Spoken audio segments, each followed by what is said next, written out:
How often, when in your heyday, how often would you do it? There was time periods where I would do it every day. Really? There was time periods where I did that. I had some my biggest fear with it. I had some DMT phases. Let's say that. My biggest fear with it is not being able to come back to reality. It's never happening ever. It's impossible. Never? It's impossible.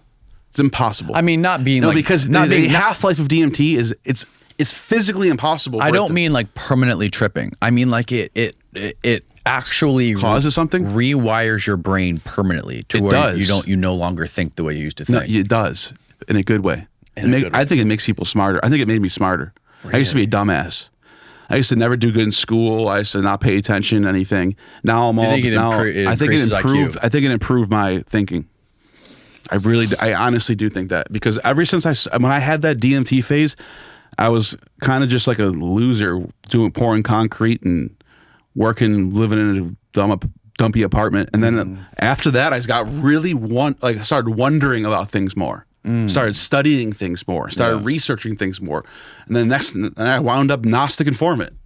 And there's got to be some connection that way, right? Yeah. But does that happen to everybody, though? Or are there some people that just fucking never leave their apartments and just fucking stay? Maybe. That I couldn't tell you. It's interesting. I told you I had a guy, Andrew Gallimore, on the show about a year ago, who's in Tokyo, and he's studying this stuff full time, and he's doing this extended state DMT research where he gives people like an IV drip of DMT all day, where they keep him in, they pull him out briefly, and it's like, tell me what you're seeing, tell me what's going on, and they're trying to like map this whole DMT realm to figure out what the fuck's really going on and what's there. Like, is there a veil that that drops when you're not on it? I wonder how successful that's going to be, because like I said, when you're on it and people are talking to you, it takes away from the experience. It's hard to stay focused because people who've done it are going to understand what I'm saying about this. Yeah. There is some sort of you have to kind of daze off for it to work. You have to kind of doze yourself off. If you're focused on the world, if you're focused on all this, you'll stay here. You can hold on to this world if you really wanted to. If you let yourself doze off and you're just kind of, you know how you daydream and you're just like, if you do that, you're gonna go off into that's how you blast off from dozing off. Letting yourself slip. Like I said, that's why I use the beanie. When you close your eyes and do it, it's the best way to do it, because you're not focusing on the world around you. You're just in your head, and those are the best ones when you're just gone in your head. Right. You just start seeing anything. Start seeing colors, start seeing shapes, start seeing crystals, start seeing all kinds of weird smoke. Sometimes it's all smoky or something. It's really weird, dude. It's hard to explain. And Joe Rogan did a good job explaining it a long time ago. This is from an old clip where Joe Rogan says, it's like, imagine if you had liquid gold in your hands and you're trying to hold on to it and it just slips through your fingers. That's what it's like. You can't hold on to it. You want to hold on to it, but you can't take it with you. Can't take it with you. Really? You try to remember things. Like I've always told people, my biggest breakthrough, when I met a god that looked like Brahma. And I tell people this all the time, and I'll never forget it. I remember it like it was yesterday. But I specifically remember having a telepathic conversation with this being on DMT, but I don't remember what it was. When I came back down, I forgot it. I don't remember what the hell we were talking about. Who knows? I have no idea. So how do you not remember that? I just don't remember it. Yeah. It's like when you wake up from a dream. Every morning you wake up from a dream and you're like, I had a crazy dream. And then 5 minutes later you get up, walk around, you forget your dream. Yeah. It's the same exact thing. And I think I think DMT is like dreaming. There's a video I watched on YouTube once where this guy was explaining how when he used to take DMT, or I think he was taking mushrooms or DMT. Anyway, when he was young, he got in a car crash and he almost died. And he said he had this near-death experience where he saw all these beings and stuff. Because people say when you have a near-death experience, there's reports of people going into different realms and seeing crazy shit. He said this happened to him when he was young. And then when he got older, he went with his buddy on top of a mountaintop and he took either DMT, I think it was DMT. And he said he saw the same entity he saw during his near-death experience. And he said the entity said to him, he's like, you're not supposed to be here.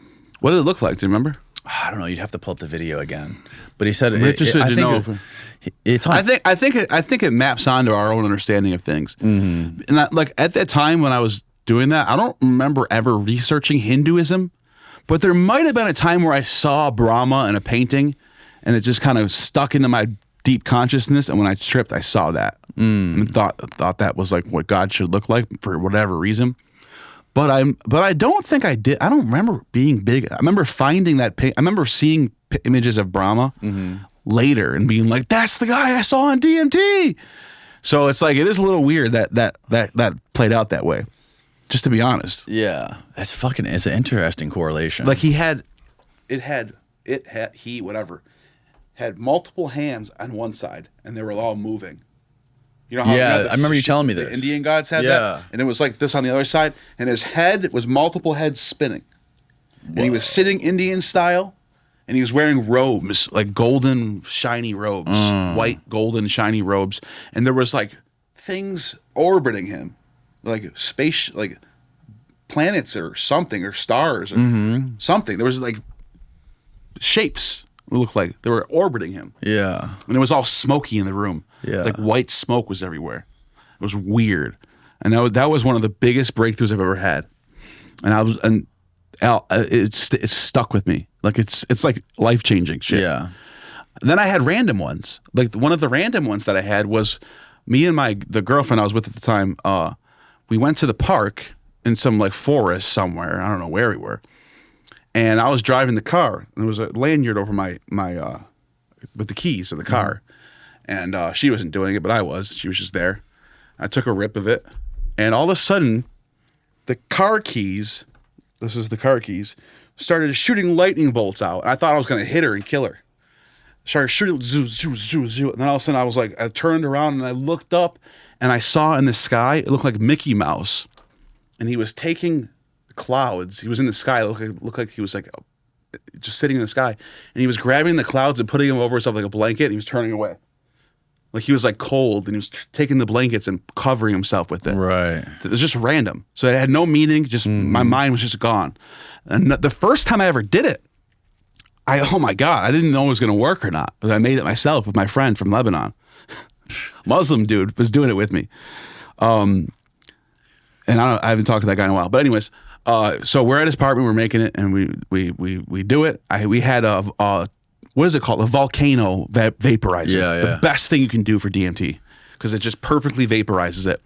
Took a rip, got that bitter taste, and I look at my friend, and his face is just like he has an eye on his forehead. He had third eye growing out of his head, and I go, I gotta go outside.